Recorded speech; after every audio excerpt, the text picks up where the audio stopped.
Jaya Radha Madhava Kunja Bihari.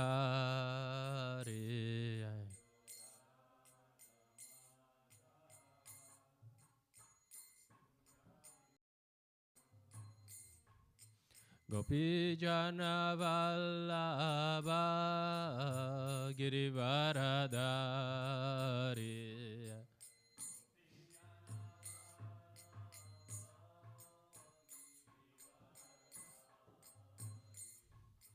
Gopi Jana Vallabha Girivaradari.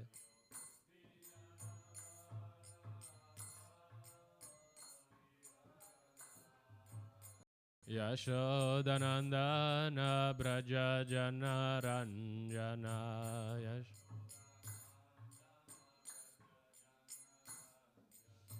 Yashodanandana Braja Jana Ranjana.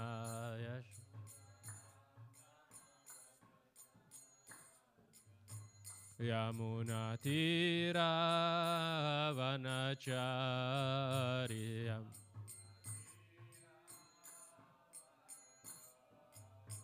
Yamuna Tira Vanacharya.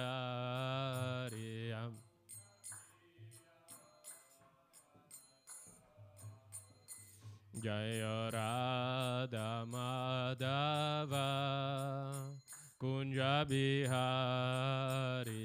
Jaya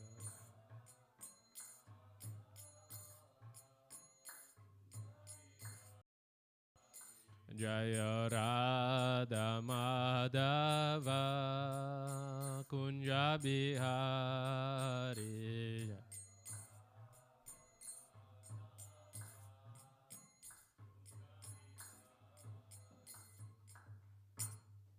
Jaya Vishnupad Paramahamsa Parivrajacharya Ashtatara Shata Shishimat. His Divine Grace Srila Bhaktivedanta Swami Maharaj Prabhupada ki, Grantaraj Srimad Bhagavatam ki Jai. All glories to the assembled devotees. All glories to Shri Guru. Glories to Srila Prabhupada. Om Namo Bhagavate Vasudevaya. Om Namo Bhagavate Vasudevaya. Om Namo Bhagavate Vasudevaya.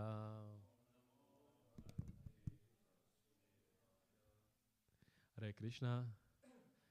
We're reading from Srimad Bhagavatam, first canto, 12th chapter, Birth of Emperor Pai, number 29. Iti Ragya Upadisha Viprajata Kakovida Labdapachitaya Sarve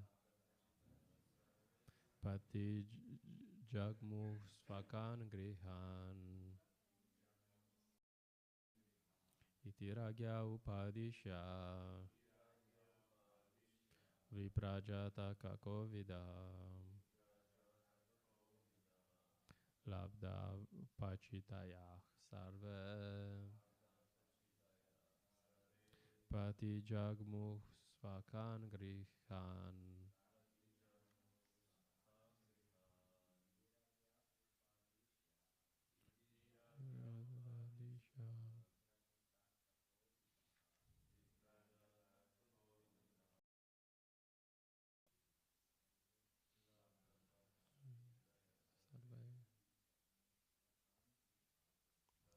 Jagmu Svakan Grihan. Tiragya Upadisha Vida Prachitaya Sarve Tijagmu Svakan Grihan. Upadisha Ovijam Dapachitaya Sarve Tijagmu Svakan Grihan. messages. Iti upadisha viprajata kako vidaha labda pachitaya sarve ati jagmu svakan grihan. Iti. Thus, Ragya to the king. Upadisha, having advised Vipraha, persons well versed in the Vedas, Jataka Kovidaha, persons expert in astrology and in the performance of birth ceremonies. Labda Apachitayaha, those who have received sumptuously as remuneration.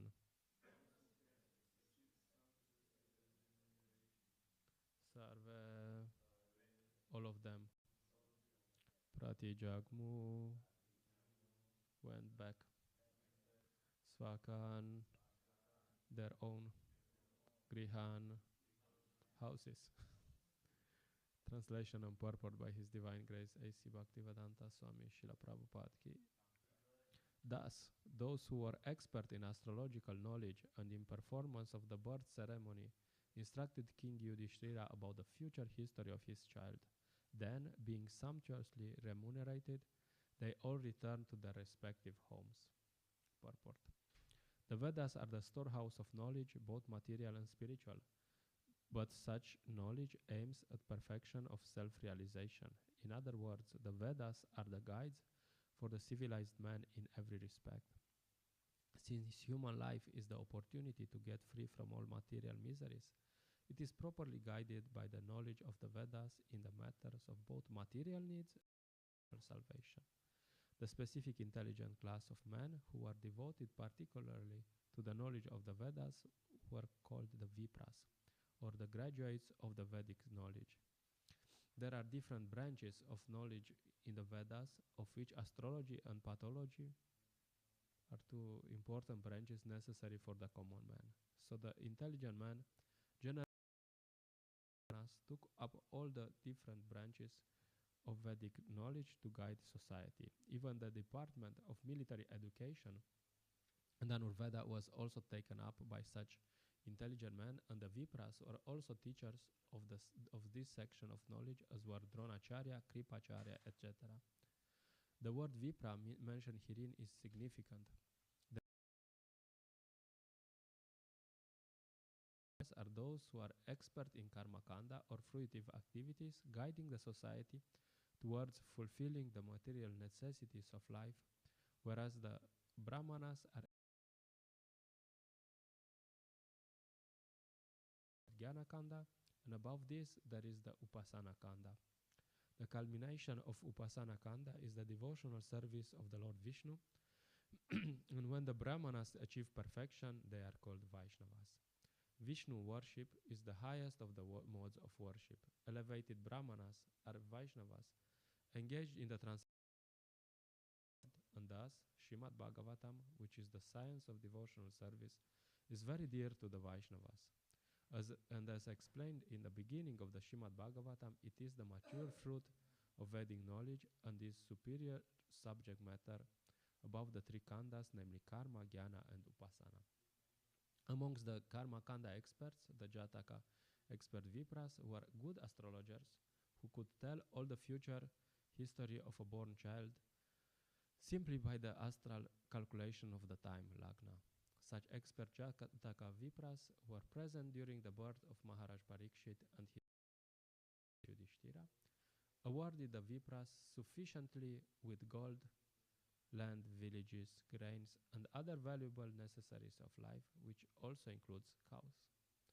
There is a need of such Vipras in the social structure, and it is the duty of the state to maintain them comfortably as designed in the Vedic procedure. Such expert Vipras, being sufficiently paid by the state to the people in general, and thus this department of Vedic knowledge could be available for all. Namo Om Vishnu Padaya Krishna Preshtaya Bhutale Shimate Praladananda Dinamina.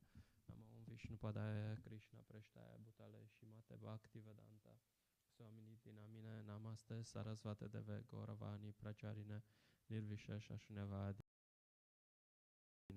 Jai Shri Krishna Chaitanya Prabhu Nityananda Shri Advaita Gadadara Shivasadi Gaura Bhakta Vrinda. Hare Krishna Krishna Krishna Hare Hare Hare Rama Rama Rama Hare Hare. So it's good business to be an astrologer. Especially if you go to Maharaj Yudhishthir, it's a very good business to be astrologer. Just joking a bit. Some technical things Srila Prabhupada discusses. Usually we use these terms Vipra and Brahmanas to mean more or less the same. Srila Prabhupada says in this purport that Vipra usually means Karma Kanda rituals. So Karma Kanda level, this part of the Veda which is meant for material advancement, more or less. And Brahmana means someone who is taking care of the transcendental things. Srila Prabhupada mentions Jnana Kanda, Upasana Kanda, worship of different demigods eventually. And eventually worship of Lord Vishnu. And those who worship Lord Vishnu are called Vaishnavas. So these were Vipras, very good astrologers. And Srila Prabhupada says there's of such Vipras. There's other ideas. Okay, so the point is Karma Kanda and eventually you can say even Varnashrama, they're not transcendental. It's not spiritual. In theory, you come to the Hare Krishna movement and you just surrender to Krishna and saha, no problem. Abandon all the varieties of religion, just surrender to Krishna and that's it, no problem. In practice, if we are not transcendental, and most of the devotees are not, unfortunately, then there's a need, then we should follow some sort of Varnashrama. And for example, ashram. We should be clearly positioned, you know. We should Varnashrama usually means that everyone has a duty, so you have to find out what you are and do your duty according to what you are. In Varnashrama system, there's no bachelor, lone guy. It's called in modern society. It's called sugar daddy. He running around, dating different women, and not assuming responsibility. No, in Varnashrama, it's very simple. You're either a brahmachari or you're a grihasta. Of course, nowadays it's Kali Yuga, so there's always a mix, and we should be very careful not to apply Varnashrama like with an axe, so not just chop things. But generally, that's the system. Brahmanjari Mataji was talking about brahmacharis. So there's, I was talking at some point with Ananta Prabhu, and he said that there's just two motivations you can have in your life as a man. One is female energy, which is there for most of the... Or you can be motivated by a mission, by Krishna consciousness, spreading Krishna consciousness. And so it's, the calculation is very simple, as Mataji was also mentioning. You're not energized by the mission, then you probably should get married. Then you find a woman, she will energize you. That's it. Finish. Then you'll do so many things, and that's why sometimes people say that you have to be to get married to become responsible. Brahmachari, you know. If you would be a brahmachari, you would not. You would be very energized to do service. So very simple. You can be in the temple and be energetic and very dedicated and enthusiastic to do service the whole day. Okay. If not, so of course, it's as I said, it's shades, and we have to be very practical about how to implement things. But that's more or less the system. And of course, Matajis also have a duty. The first, the most important quality of a Mataji is chastity. So a woman has to be chaste.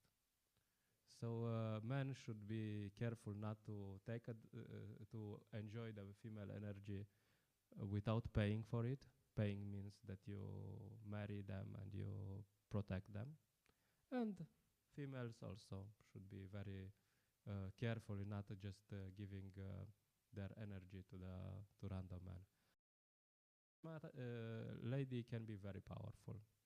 We have examples like Gandhari.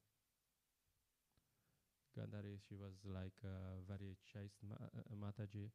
She was following her husband.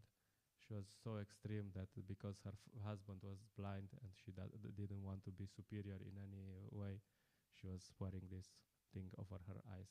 So she was acting as blind. And because of austerities, she was really powerful. It's known when Duryodhan was preparing for the war, and all the energy in him, and he was so powerful due to her chastity that Bhima was hitting him with a club in his head, and he wouldn't flinch. Like, oh, Bhima, you know, like not one guy, you know, like Ljubljana. Like power of 10,000 elephants, you know, like this huge guy, you know, hitting with the club. So anyway, that's generally that's the power of the chastity of the Matajis. And with Varnas, Srila Prabhupada ashramas, with Varnas, we don't have so much success in ISKCON, let's say. You can say from some perspective we are all Shudras. Not something we want to hear, of course. And of course, we're different types of Shudras. We have some different tendencies. And some who are more Brahminical. There's Shudra Vaishya, Shudra Kshatriya, Shudra Brahmana. Although we're all Shudras, there's still some different types of Shudras. Anyway, just a half joke. So someone who is more Brahminical, Jyotish, Ayurveda, and so on. You can see many devotees do that. You know, they learn Jyotish, they learn Ayurveda, they learn Feng Shui and different things. Very appreciated in the society nowadays. Although this being a good astrologer is not so easy. Something that you need to practice for 7 lifetimes to be a good astrologer. Or good Ayurvedic doctor, or good something, you know. There's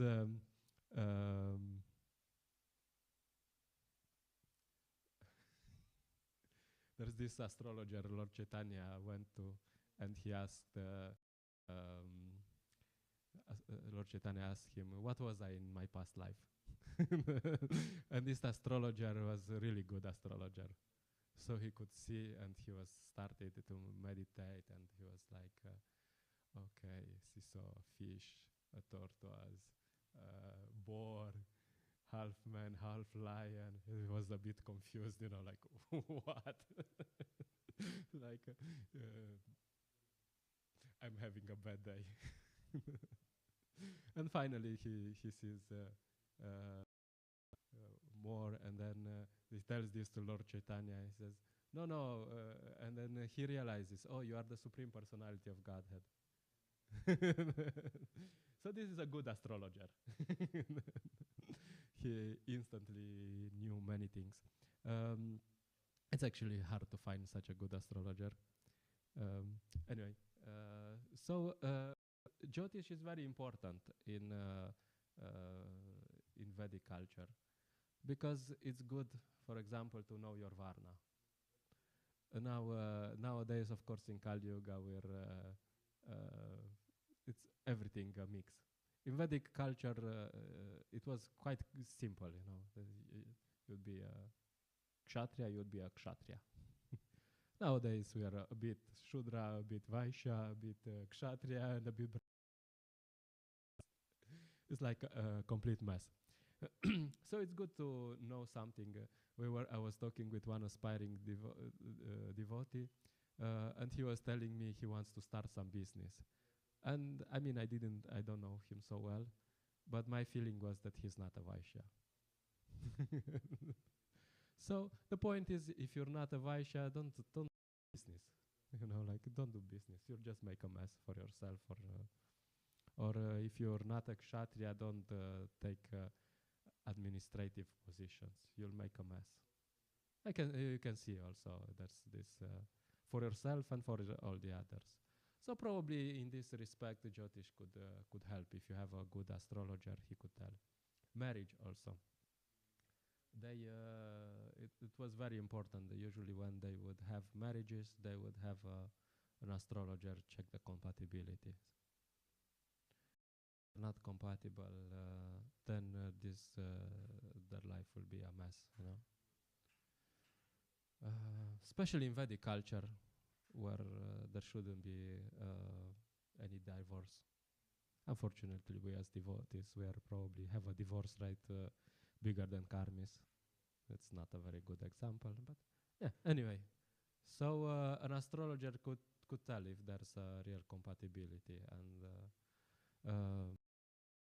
system of falling in love. Okay, and after 2 years, falling out of love. So anyway, Varnashrama is meant to provide a proper system, proper environment where to practice spiritual life peacefully, properly situated. Peacefully doesn't mean you're peaceful and you're like, I'm peaceful. I'm not doing anything. Peacefully means that you're enthusiastic to serve. That you can go on, if you're in the right position, you should be able to serve the whole day. If you do the right service, you should be able to serve the whole day. Why not? And no Varna Shrama means Varna Shankara. We have a reading group and we were going to the first chapter, and Arjuna gives some very good reasons for not killing all the others. He says, okay, the women will not be protected, men will take advantage, of course, and there will be unwanted children, children who are made over a bottle of whiskey on a Saturday night. So then you'll have the society which is full of low-class people, and low-class people create a big mess. So Arjuna, when I was reading this, I was like, oh, Arjuna is talking about this society. That's Kali Yuga. That's the current society. So he's concerned that there will be, if there's no Varna Shrama, there will be Varna Shankara and the unwanted population. It's correct, So that's why you have wars all over the world. You have a big mess. because there's no varnashama. Of course, I mean, how to introduce it, that's very complicated. So the point is, it's good to have Vipras, Srila Prabhupada. And Grihastha devotees can do that to maintain themselves, to learn some Jyotish, Feng Shui, Ayurveda. It's actually useful. And also it's very useful because it can build some faith in people. If you have a workshop about how to surrender to Krishna, we'll have a workshop, we'll market it. People will not be very enthusiastic, you know. But if you have a workshop about how to be healthy, how to find the love of your life, how to predict your past, no, people usually crowd. You know, there's a crowd, many people. So knowing a bit of Jyotish and a bit of Ayurveda is actually useful, you know. And if you're a good preacher, then you this, because people by doing this, people would get some faith. Oh, these Veda are also, there's something. Something is there. I don't know this part about surrendering to Krishna, but they know some things. They are smart. So then they have some faith in the preacher. And then it's somehow easier for people to, for the preacher to say, yeah, okay, there's this Ayurveda, and there's also Bhagavad Gita. I heard Durlabha Gora Prabhu. Durlabha. As when he finishes his Jyotish class, he says, then now you have to study Bhagavad Gita. He gives them a Bhagavad Gita. Okay, that's postgraduate. So that's something that was done. And traditionally also the Brahmanas would do that, you know. They would go door to door for begging. And usually people would be interested in Jyotish, you know. Can you tell me my future? They will be interested in how to be healthy. And very rarely there will be someone be interested in real spiritual things. So by doing this, by knowing Jyotish and this kind of thing, people would become gradually interested. They will see, okay, this is something practical. So the advantage of this was that by doing that, they would build in people faith in Vedas. So that's Makanda is useful, you know, this because people are generally materialistic. No, people are in the material world because they want to enjoy, and yeah, they are looking for a way to enjoy. And if the Vedas tell them how to enjoy life, they will say, "Yo, Vedas are good." Good Vedas, they're teaching us how to enjoy life. So that's why most of the Vedas, actually, there's this Karma Kanda section. Okay, you want to enjoy life? Of course, they teach you how to enjoy and also how to accept some authority, worship some demigod, something, you know. So this is the Vedas are very old bridge preaching. So Karma Kanda is bridge preaching, more or less nowadays. Inventing something, you know. Now we're doing bridge preaching, you know, like you tell something else and eventually you tell them something about Krishna. No, but this was since forever, you know. The Vedas is Krishna's bridge preaching. So you have some faith in Karma Kanda, and then they will be like, okay, but there's some parts in the Vedas where there's something more, because no matter how much you enjoy life, still not so nice. So then there's Upani, eventually the transcendental part.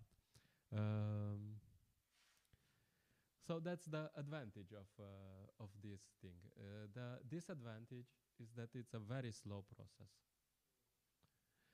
People, this process of having faith in karma kanda and then jnana kanda and then eventually getting to business is a very, very slow process and usually takes place over many lifetimes. And of course, we don't have the vipras who can know. We're just joking. But these vipras, they would light the fire with mantras. So, I don't know. I didn't see any brahmana who did that. So, the point is that this very slow process is very hard nowadays.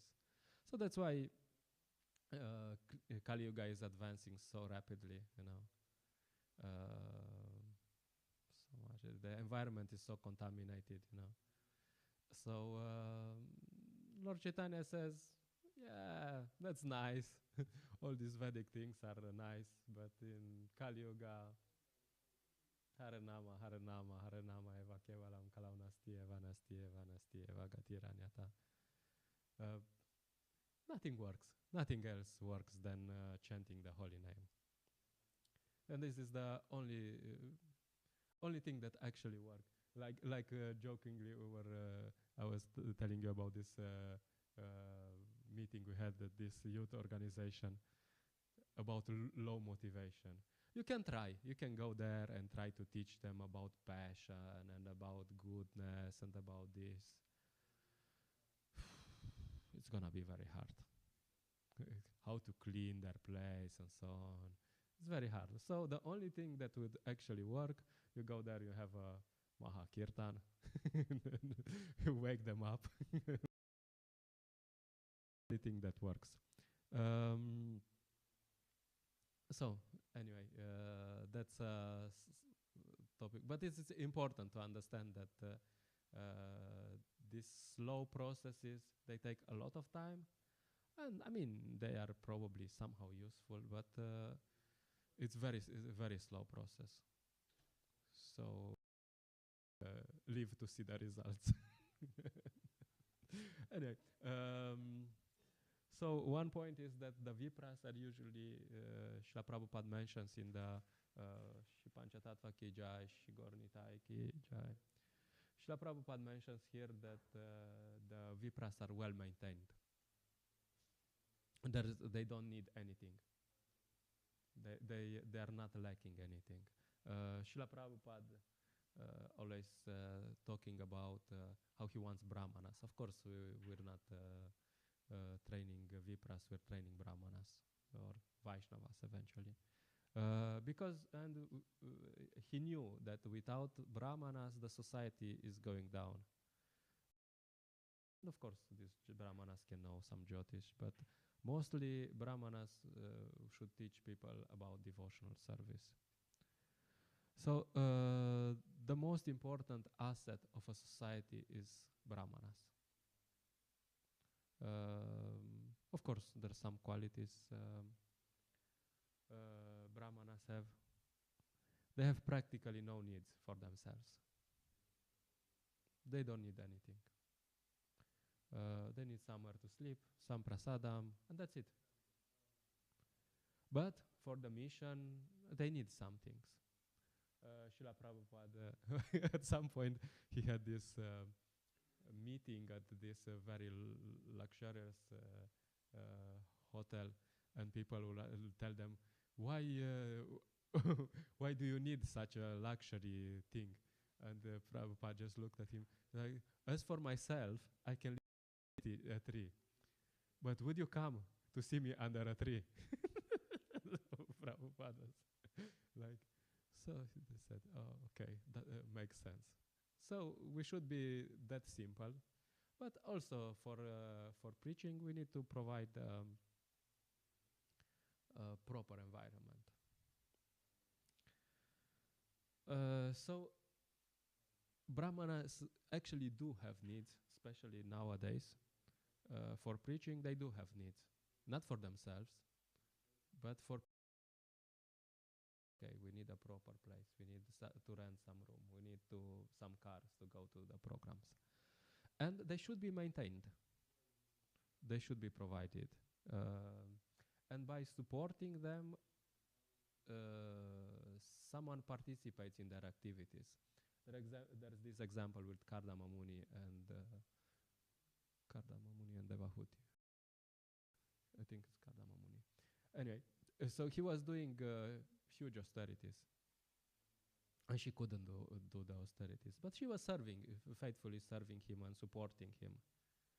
And by this serving and supporting, it's said that she got the same effects. So what? Wow. You know? So this is very important principle. So that's why it's very good. It's not so good, only good for the brahmanas who are supported, but it's mostly good for the people who are supporting them, that they get engaged somehow in devotional service. And although maybe they cannot do that much, or they can do, just by supporting, they get a share of this. So brahmanas shouldn't worry about finances. Okay, how do I maintain myself? How I do this? How to do it? They should just engage in. They should care about engaging in devotional service. So it's practical example. Marathon, and it was very nice, you know, that books are sponsored, and then you don't need to worry about money. Of course, we did collect, and actually we probably collected more than other times.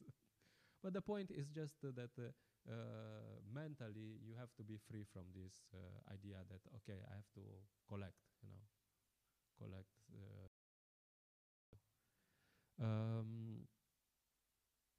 So the typical scenario would be that there will be some yagya, and the kings would offer everything to the brahmanas.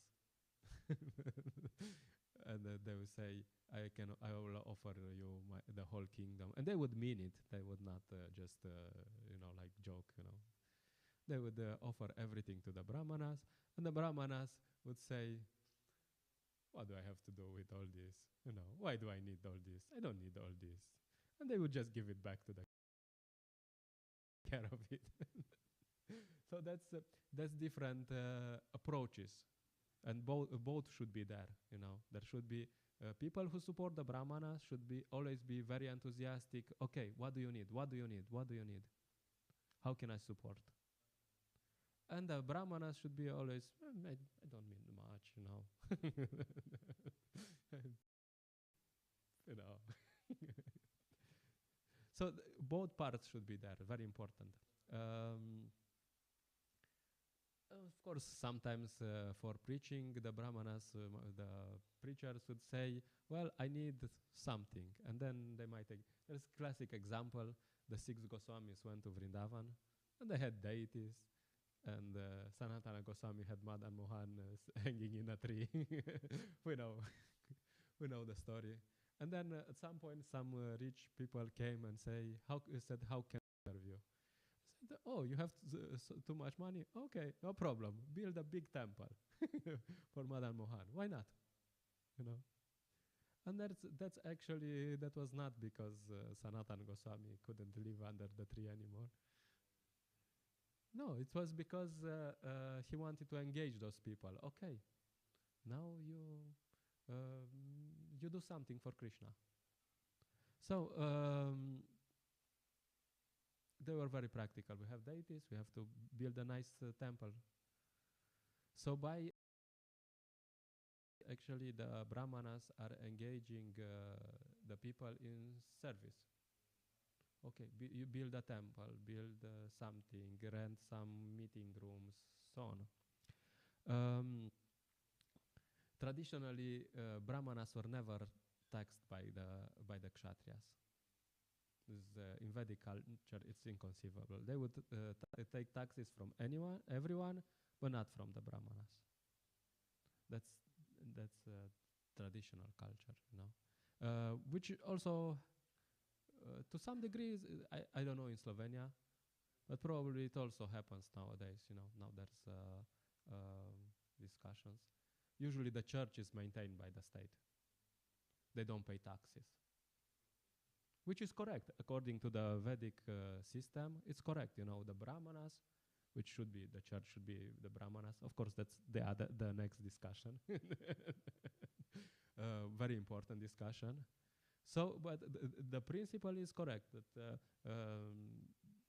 the spiritual institution is supported by the state. Of course, they should be,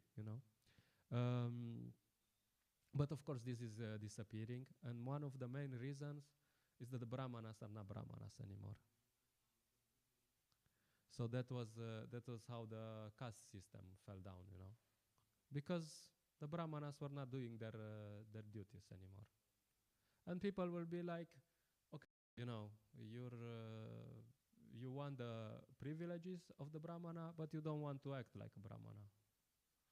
Sorry. So that's what's happening in many places. That you have so-called religious institutions, or called the religious groups, and they want to enjoy the benefits, but they don't want to do the activities of that. So people are thinking, yeah, why should we give them donations?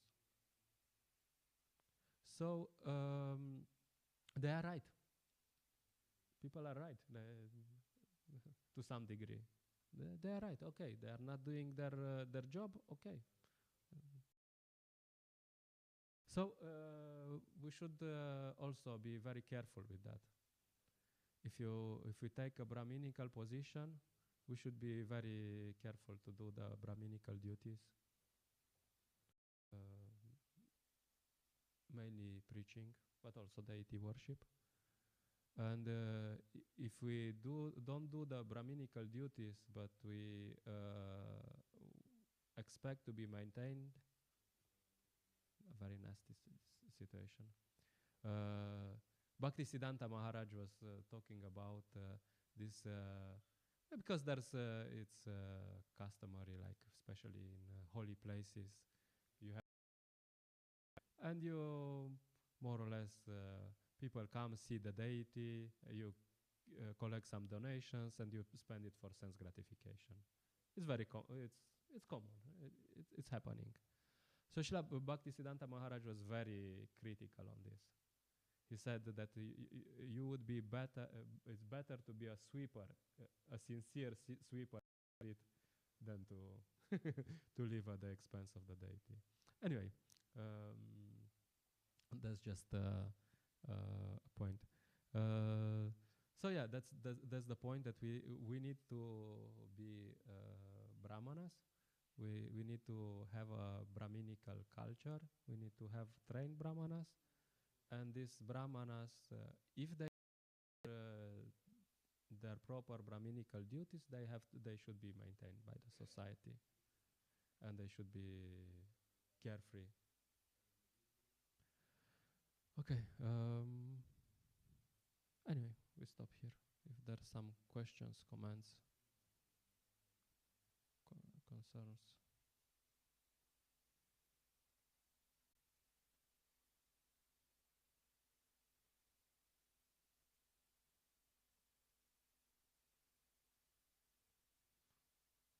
Okay. Grantaraj Srimad Bhagavatam ki jai, Srila Prabhupada ki jai.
कल